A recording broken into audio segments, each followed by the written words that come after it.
Because obviously ketamine can be addicting, so how can we do our IV ketamine clinic safely without causing drug addiction? Because then we just become drug pushers, and we are not, we are your physicians, so there's a big difference. I think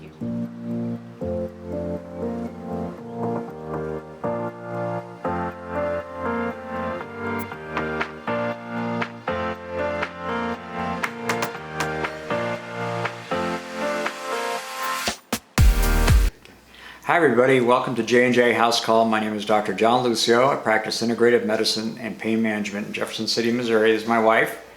Hi, I'm Dr. Jennifer Sue. I practice integrative medicine and gynecology and also aesthetics using PRP, and we do sexual health for both men and women.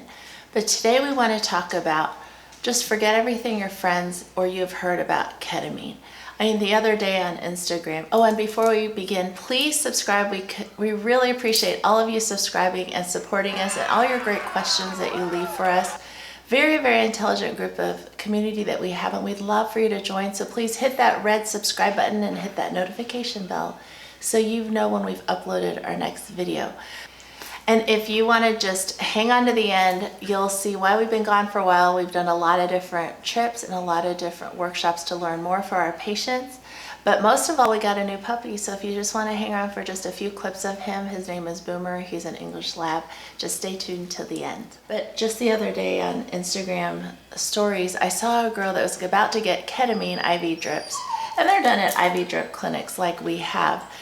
Except the problem that I saw was that she said, I'm going to go in for ketamine and I want to hear what you guys think. Like, what was your experience with the K-holes, the passing out, the hallucinations, the trip, the high? So that made me realize I needed to talk to you about it because there's a lot of misinformation about what these are supposed to really be doing for you guys. Yeah, I was kind of a concern when I saw that because really, when you get intravenous ketamine, which is what we're talking about mostly here, not the intranasal, you shouldn't go in there expecting that you're going to get high or knocked out or you're going to get in a coma. And I've heard these terms used before. In fact, I had one of my patients came in and said that she was getting IV ketamine in Florida, but they put her into a coma.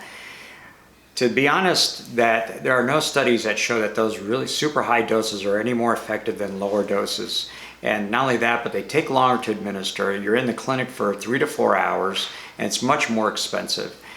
The times I've seen the most effective dosages have been in the studies that we use, or the doses that we use that were based on the studies put out approximately 4 years ago. And we have another J&J House Call segment that we talk about ketamine in more detail. But yeah, you really don't need to be put into a coma. You don't need to have general anesthesia induced to get IV ketamine. Now, what you will feel is that you may have somewhat of an out-of-body experience like Jennifer and I had when we personally had IV ketamine. It wasn't unpleasant. In fact, we kind of enjoyed it, but that was not the reason you should be getting the intravenous ketamine. And we were very much in control. Like, if I wanted to get out of it, all I had to do was lift up my eye mask, which is light blocking. I lift it up, I'm back in my normal state of mind. You're very much in control of your experience, and I can touch the chair and know that I'm in the ketamine room. Like, you should be able to stop it, and then when I put my mask up on, you can start it back up again. Yeah. And I want to explain to what she meant about the K-hole, ketamine hole. And what that is that ketamine is what is called a dissociative anesthesia. In other words, that when I use it as an anesthesiologist, that the patient was basically out of it. I mean, and some of the patients, when they recovered, they felt like they had an out-of-body experience. And those were much higher doses than what we use as an outpatient clinic, and especially for depression and even for pain management as well. So I think a lot of you are like, well, where do I find a good clinic then that doesn't give me the K-holes, that doesn't make me pass out, that doesn't have to support me with oxygen? Like, I'm hearing that that's not what ketamine IV drips are supposed to do. How will I find a clinic like that? I think that's a really good question. Right. Well, actually, the easiest way is to ask around. A lot of your physicians would know who provides a quality clinic that's well monitored. If you're going to start using higher doses, or a clinic is starting to use higher doses like what we mentioned, make sure that they monitor you correctly. Full monitoring includes making sure they have oxygen around, making sure they have a code card around. There's airway support if you become unconscious. What I find is that people are kind of glib about this. They don't understand that there is somewhat of a risk and really should be done in a monitored environment, especially when you're going in those high doses like some of these other clinics do. We do not ascribe to those higher doses yet because the studies really don't support them. We use a very modest dosing, the dosing we received when we had our training, and it did not require any extra oxygen or supplemental oxygen. We didn't feel like we were put out completely.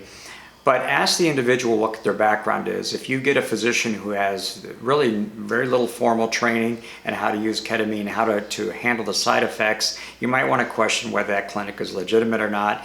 If you get a clinic that is going to keep pushing more and more treatments in spite of the fact you're really not responding, then you might want to question whether that's a type of clinic for you. If they keep going after the treatments that are the most expensive, but you don't feel like you're really getting any better, that might be a warning sign that this is not the right clinic for you. The dosing actually gets us into, I think, a very good question. Some of our patients have said, so when are we going to get addicted to this? What is my potential for getting addicted to ketamine? And I think you can speak very well to this because obviously ketamine can be addicting. So how can we do our IV ketamine clinic safely without causing drug addiction? Because then we just become drug pushers, and we are not. We are your physicians. So there's a big difference. I think you should speak to that. Yeah, and the reason this is important is because some of the patients we've seen have come in on super high doses. It really astounded me on other clinics. And this is what they were used to. And it really, when you question them closely, I'm not really sure it was providing them any long-term benefit. I think at that point, they were getting very close to what is called psychological dependence or psychological addiction. Okay. Ketamine is considered a Schedule III medication, and as opposed to morphine and Percocet and oxycodone, which are Schedule II. So it does have that potential for addiction, and it does have to be monitored by the physician to make sure the patient doesn't get into that state. One of the things that tips me off about whether the patient, I think, is getting addicted is they're coming in specifically to get that high. This is what they're looking for, and they're on super high doses, 3 to 4 times what I would normally use for depression or even chronic pain management. And the next thing too to consider as well is we consider patients, if they haven't responded after 4 treatments, they're considered a non-responder, even though we've given them chances going up on the doses. We really haven't gotten the effects we need. We just be honest with the patient. You're non-responders. No point in continuing this. I have seen some clinics that have continued to up and up the dose, and the patients keep coming back. And I'm really worried that at this point the patients are now becoming psychologically addicted to the medication. They're not really getting the benefit, the depression alleviation, or the pain relief that they wanted.